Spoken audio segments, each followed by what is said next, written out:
मोठी बातमी. अपात्रतेचा निकाल शिंदेंच्या बाजूने आणि ठाकरेंच्या विरोधात लागणार, सूत्रांची माहिती. त्याचवेळी ठाकरे गट जर या निकालाच्या विरोधात सर्वोच्च न्यायालयात गेला तर विधानसभा अध्यक्ष राहुल नार्वेकर कोणतीही कायदेशीर अडचण येऊ नये याचीही खबरदारी घेतल्याची माहिती समोर येत आहे. त्यामुळे ठाकरे गटाच्या गोटातील चिंता वाढल्याचं दिसून येतंय. गेल्या काही दिवसांपासून राज्यातल्या जनतेला आमदारांच्या अपात्रतेच्या निकालाची उत्सुकता लागली होती. पण आता याचा निकाल जवळपास निश्चित झाली असल्याची माहिती समोर आली आहे. उद्धव ठाकरे गटाच्या नेत्यांनी सुनावणीच्या वेळी केलेल्या चुका हेरून हा निकाल देण्यात आल्याची माहिती आहे. त्यामुळे हा निकाल ठाकरे गटाच्या विरोधात जाणार असल्याचं स्पष्ट झाल्याचं सूत्रांनी सांगितलं.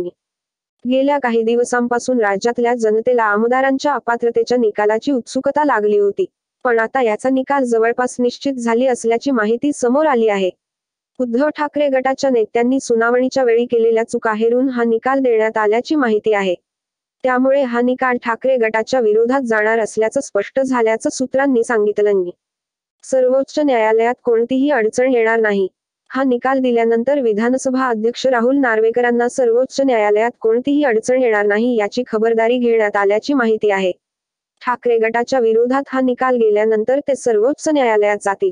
त्यामुळे विधानसभा अध्यक्षांच्या निकालानंतर त्यांना आणि महायुतीच्या सरकारला कोणतीही अडचण येणार नाही याची खबरदारी घेण्यात आली असल्याची माहिती आहे. अध्यक्षांना कोणत्याही परिस्थितीत आज निर्णय द्यावाच लागेल.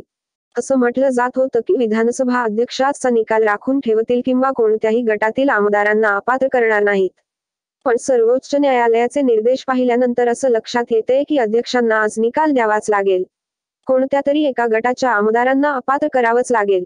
या प्रकरणामध्ये पक्षांतर बंदीच्या शेड्यूल 10 चे उल्लंघन कुणाकडून झालं आहे याची चर्चा वारंवार झाली. आता या पक्षांतर बंदीच्या कायद्याचं उल्लंघन हे ठाकरे गटाकडून केलं गेलं असल्याचं या निकालात म्हटल्याचं सूत्रांनी सांगितलं आहे.